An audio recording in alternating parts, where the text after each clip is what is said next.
A very good morning and welcome to our daily devotion. இன்னைக்கு நம்ம பார்க்க போகிறது Proverbs chapter 28 verses 1 and 2. So Proverbs 28வது அதிகாரம் அதில் 1லேருந்து 2வது வசனம் வரைக்கும் பார்க்க போகிறோம்.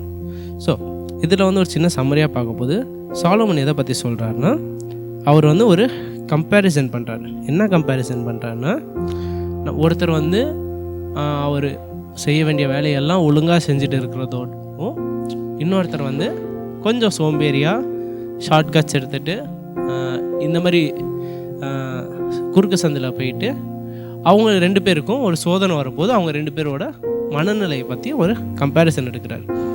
அதுக்கப்புறம் அதோட பின்விளைவுகளை பற்றி சொல்கிறாரு. ஸோ முதல்ல அதனால் நம்ம ஃபோக்கஸ் பண்ண போகிறது முதல் அதிகாரம். So Proverbs chapter 28 verse 1 which says, "The wicked flee when no one pursues, but the righteous are bold as a lion." இன்னொரு சொல்கிறது, "The wicked flee when no one pursues, but the righteous are as bold as a lion."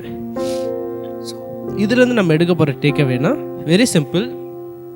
நம்ம மனசாட்சி, நம்ம conscious கிளியராக இருந்ததுன்னா, அதாவது நம்மளுக்கு கொடுக்கப்பட்ட வேலையை நம்ம ஒழுங்காக பொறுப்பாக முழு உள்ளத்தோடு செய்தால் நம்மளுக்கு என்ன இருக்கும், அந்த தைரியம் இருக்கும். நம்மளுக்கு என்ன இருக்கும், அந்த தைரியம் இருக்கும்.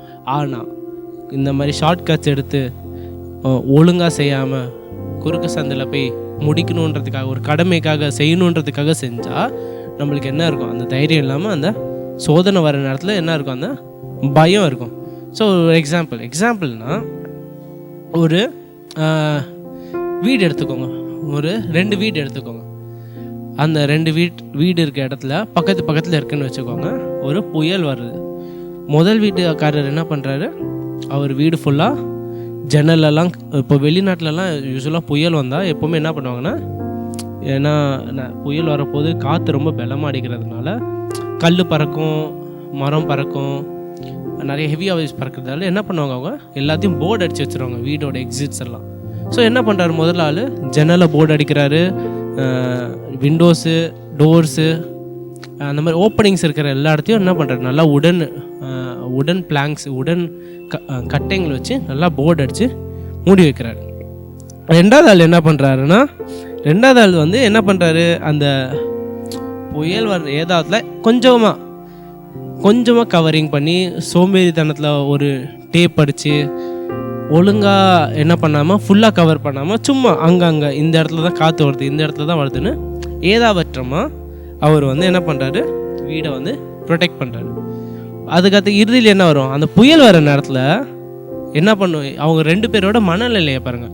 முதல் ஆள் எப்படி இருப்பார்னா, பயம் இருந்தாலும் அவர் கான்ஃபிடெண்ட்டாக இருப்பார். ஏன்னா நான் எல்லா இடத்துலையும் நான் அடைச்சி வச்சுட்டேன், எங்கெல்லாம் கண்ணாடி இருக்கோ, எங்கெல்லாம் ஓட்டை இருக்கோ, காற்று எங்கெல்லாம் வர முடியுமோ அந்த இடத்தெல்லாம் நான் என்ன பண்ணி வச்சுருக்கேன், அடைச்சி வச்சுருக்கேன். ஆனால் ரெண்டாவது ஆள் என்ன பண்ணுவார், அந்த பயத்திலே இருப்பார். ஐயோ, ஏன்னா முன்னாடி சோம்பேறியாக இருந்தார், ஆனால் கடைசியில் இந்த டைம் கம்ஸ், புயல் வந்துட்டோன்னே தான் அவருக்கு என்ன வரும், எப்போ தான் இடிக்கும். ஐயோ, இந்த இடத்த பண்ணலையே, இப்படி அடிக்குது புயலை, நான் எதிர்பார்க்கலையே.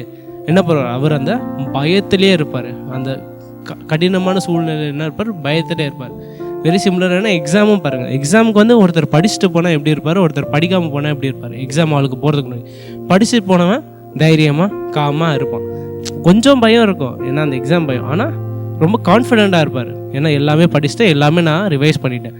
ஆனால் ஒருத்தர் படிக்காமல் போனால் எப்படி இருப்பார், அவர் அந்த நேரத்தில் தான் பதற்றத்தில் எல்லாத்தையும் இது பண்ணும், அது பண்ணும், இது பண்ணும், அது படிக்கணும், இது சொல்கிறா, அது சொல்கிறான்னு ஒரு இடத்துலேருந்து தாவிட்டே இருப்பான். அந்த நர்வஸ்னஸ் இருக்கும்.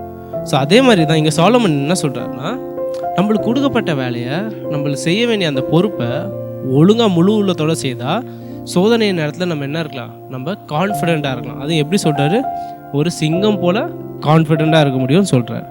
ஸோ அதுதான் இங்கே சாலமன் நம்மளுக்கு சொல்கிற ஒரு பெரிய இம்பார்ட்டண்ட்டான ரிமைண்டர். நம்மளுக்கு என்னது, ஒரு ரிமைண்டர்.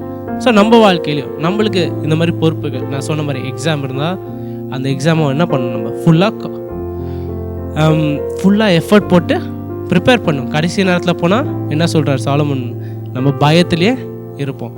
அதே மாதிரி வேலைக்கு நம்மளுக்கு ஒரு ப்ராஜெக்ட் கொடுத்தா, நம்மளுக்கு பொறுப்பு கொடுக்கப்பட்டால் என்ன பண்ணணும், அதை முழு உள்ளத்தோட நம்மளால் எவ்வளோ எஃபர்ட் போட முடியும் அவ்வளோ எஃபர்ட் போட்டுட்டு பண்ணணும். ஏன்னா அப்போ தான் நம்ம வேலையை யாரோ டெஸ்ட்டு பண்ண வந்தாங்களா இல்லை சோதனை நேரத்தில் நம்ம என்ன பண்ணலாம், நம்ம நேர்மையாக கான்ஃபிடெண்ட்டாக நிற்கலாம். இந்த மாதிரி குறுக்கு சந்தில் போய் ஷார்ட்கட்ஸ் எடுத்து ஏதாவற்றமாக பண்ணால் சோதனை நேரத்தில் வந்து நம்மளுக்கு என்ன இருக்கும், நம்மளுக்கு அந்த பயம் வரும். ஸோ சாலமன் நீங்கள் என்ன நம்ம ரிமைண்ட் பண்ணுறது, நம்மளுக்கு ஒரு தைரியம் இருக்கணும்னா சோதனை நேரத்தில் நம்மளுக்கு செய்ய வேண்டிய நடக்கிற பாதையில் நம்ம நேர்மையாக தைரியமாக முழு உள்ளத்தோடு நடக்கிறது ரொம்ப முக்கியம். So that is what I want us to take away. ஒரு சின்ன prayer. Loving Heavenly Father, thank you for this wonderful day, Lord. Lord, as we are about to go about our days, as Solomon has reminded us, Lord, give us the integrity, give us the discipline to fulfill all the works that has been given to us, that has been bestowed on us, Lord, so that at the end of the day, when the time comes, when the time of testing comes, Lord, that we are not afraid, but we stand firm on the integrity of the quality of the work that we have done. All of this in Christ's name I pray. Amen.